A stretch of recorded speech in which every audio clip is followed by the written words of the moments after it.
Assalamualaikum Mas-Mbak semua, kita bertemu kembali untuk kuliah manajemen pemasaran. Hari ini kita akan membahas tentang lingkungan dan manajemen pemasaran.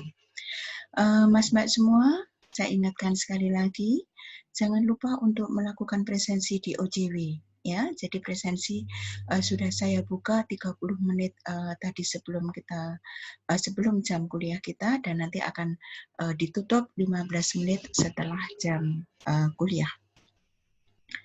Hari ini kita membahas tentang lingkungan dan manajemen pemasaran. Jadi kemarin kita sudah membahas apa itu pemasaran, ya.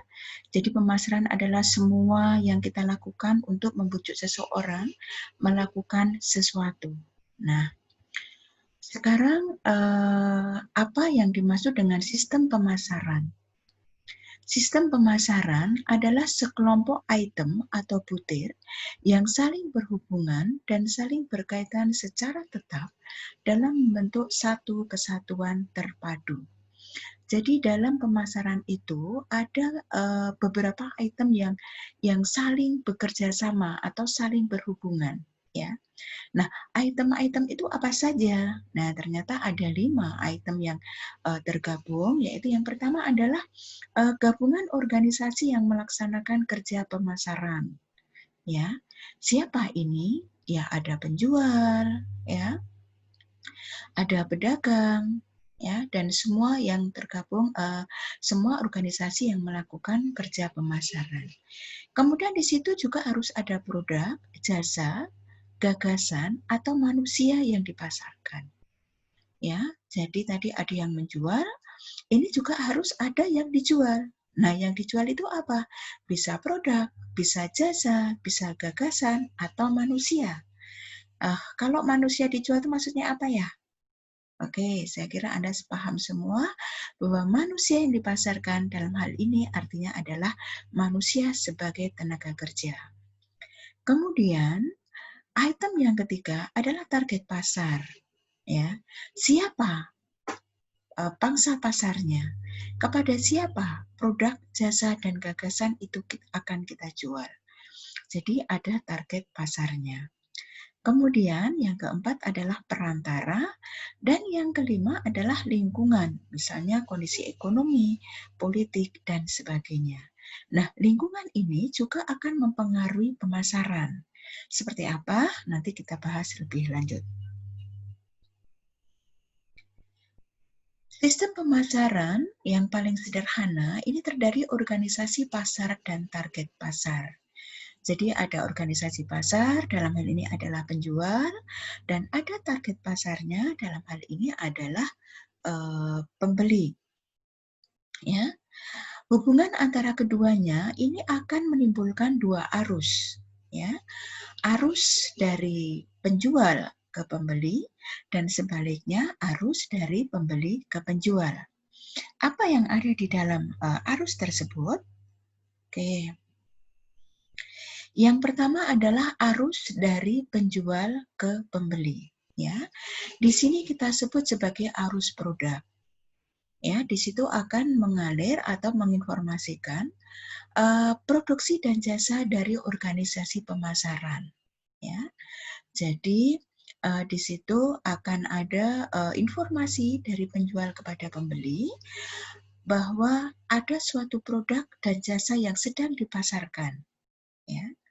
Dan kemudian di dalam arus produk ini, ya, setelah tadi ada informasi produk dan jasa yang dipasarkan, kemudian ada pembelian, maka di situ akan ada pembayaran dari pasar sasaran. Ini yang kita sebut sebagai arus produk. Kemudian yang kedua, ini adalah arus informasi. Ya, arus informasi ini adalah komunikasi dengan pasar oleh organisasi pemasaran. Ya, jadi seperti tadi saya sampaikan, jadi kalau di arus 1 itu adalah arus produk ini adalah produk mengalir ya dari produsen ke konsumen, maka di sini di arus 2 ini adalah arus informasi. Arus informasi di sini ini seperti tadi saya sampaikan, adanya komunikasi antara penjual dengan konsumen, ya, antara produsen dengan konsumen. Komunikasinya apa? Yaitu tadi, jadi mengkomunikasikan, menginformasikan bahwa ada satu produk yang sedang dipasarkan. Kemudian di situ juga terjadi arus umpan balik informasi. Ini dari pasar, ya, dari pasar sasaran atau dari konsumen kepada produsennya. Informasi apa yang diberikan? Informasi yang diberikan bermacam-macam. Salah satunya misalnya suka dan tidak suka dari produk yang ditawarkan tersebut. Nah, apakah informasi selalu harus mengatakan dengan narasi, dengan kata-kata begitu? Tidak. Informasi bisa dengan sikap. Misalnya, Anda menyukai suatu produk, ya. Anda menyukai suatu produk, Anda tidak perlu harus mengatakan kepada produsennya, saya suka produk Anda. Tidak perlu seperti itu. Tapi sikap Anda bisa menunjukkan bahwa Anda suka produk tersebut. Misalnya seperti apa? Misalnya Anda melakukan pembelian ulang, ya. Jadi Anda membeli produk itu berkali-kali, itu menginformasikan bahwa Anda menyukai produk tersebut. Kemudian sistem pemasaran terdiri dari kekuatan intern, ini bersifat menyatu dalam organisasi dan dikendalikan oleh manajemen, dan kekuatan ekstern ini sifatnya makro dan mikro. Lingkungan makro adalah suatu lingkungan yang tidak dapat dikendalikan oleh perusahaan. Jadi perusahaan harus menyesuaikan apa yang ada dalam lingkungan makro. Yang ada dalam lingkungan makro ini adalah kependudukan, kemudian kondisi ekonomi, kekuatan sosial budaya, kekuatan politik dan kekuatan hukum, teknologi, persaingan, ya. Ada 6 item yang masuk dalam kategori lingkungan makro. Sedangkan lingkungan mikro ini berada di luar perusahaan, tetapi mempunyai hubungan yang erat dengan perusahaan dan merupakan bagian dari perusahaan. Yang termasuk di dalam lingkungan mikro itu adalah supplier, kemudian perantara pemasaran, dan konsumen. Ya, jadi lingkungan mikro ini dia ada di luar perusahaan, tetapi dia mempunyai hubungan erat dengan perusahaan, merupakan bagian perusahaan, dan sedikit banyak bisa dikendalikan oleh perusahaan. Nah, kita akan bahas satu persatu dari lingkungan mikro dan lingkungan makro. Dari lingkungan makro tadi, yang pertama adalah kependudukan. Di sini berada di luar dari sistem, ya, yang perusahaan ini harus maksud saya di luar perusahaan, di mana perusahaan harus menyesuaikan. Ya, misalnya di sini adalah penduduk. Ya, jadi pembentuk penduduk itu bisa dari komposisinya, ya, bisa dari jenis kelaminnya, bisa dari umurnya, bisa dari distribusi penyebarannya, dan sebagainya. Penduduk akan membentuk pasar dan akan berpengaruh pada perusahaan. Ya. Kemudian yang kedua, kondisi ekonomi. Di sini kita pahami dulu bahwa pasar terbentuk karena adanya pembeli atau penduduk, adanya uang, dan adanya kesediaan membelanjakan. Apabila salah satu dari salah satu dari pembentuk pasar ini tidak ada, maka tidak akan terbentuk pasar. Misalnya ada pembeli, ada keinginan membeli tetapi tidak ada uang, tidak akan terjadi jual beli. Demikian juga sebaliknya, ada uang, kemudian ada pembeli tapi sedang tidak ingin apa-apa, ya, tidak ingin membelanjakan, juga tidak akan terjadi jual beli. Nah, kondisi ekonomi sangat berpengaruh terhadap pemasaran. Kondisi ekonomi apa yang berpengaruh? Itu misalnya adalah tingkat bunga, tingkat pengangguran, tingkat pendapatan masyarakat, dan sebagainya. Kemudian yang ketiga dari kekuatan makro adalah kekuatan sosial dan budaya. Jadi masyarakat dengan kebiasaan serta kepercayaan sosio-budayanya merupakan landasan pembentukan sistem politik, hukum, ekonomi, dan teknologi. Ya, jadi adanya sistem politik, kemudian ada hukum dan situasi ekonomi dan teknologi ini diciptakan karena kebiasaan dan kepercayaan sosio-budaya masyarakatnya. Ya, contohnya di situ ada tekanan masyarakat tentang polusi udara dan air. Ya, jadi masyarakat yang sudah mulai khawatir, ya, khawatir tentang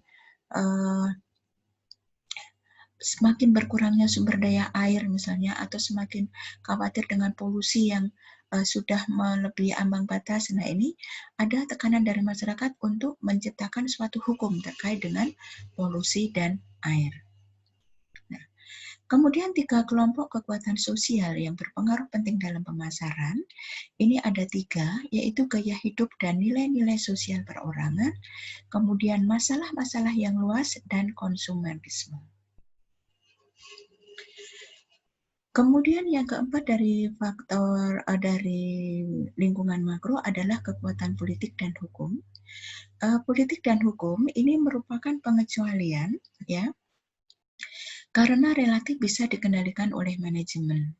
Ya, jadi kalau tadi kita sampaikan bahwa lingkungan makro itu tidak bisa dipengaruhi, tetapi untuk kekuatan politik dan hukum itu sedikit bisa dikendalikan oleh manajemen. Contohnya kita bisa tahu bahwa perusahaan besar melalui ahli lobbynya ini bisa mempengaruhi isi peraturan dan perundang-undangan. Ya.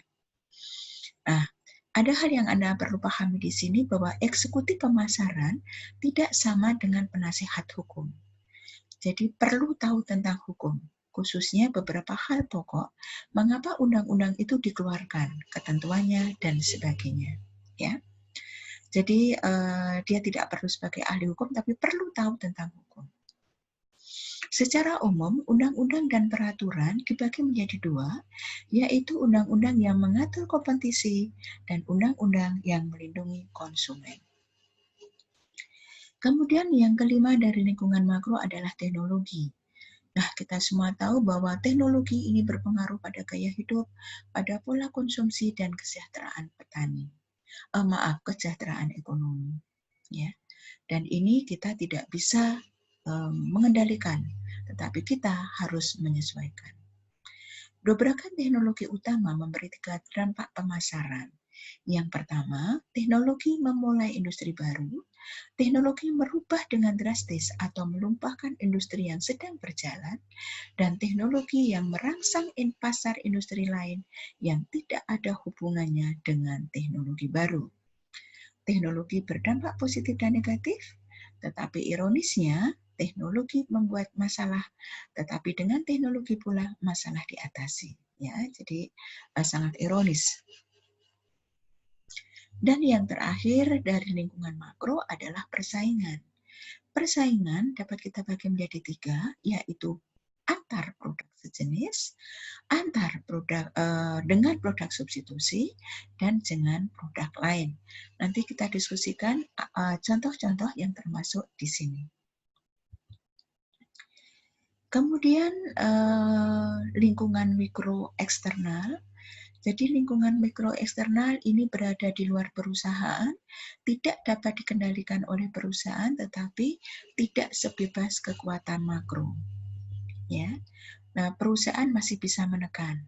Ya, jadi walaupun tidak bisa dikendalikan secara mutlak oleh perusahaan, tetapi perusahaan masih bisa menekan.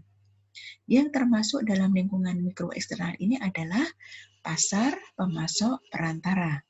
Oke, nanti kita diskusikan.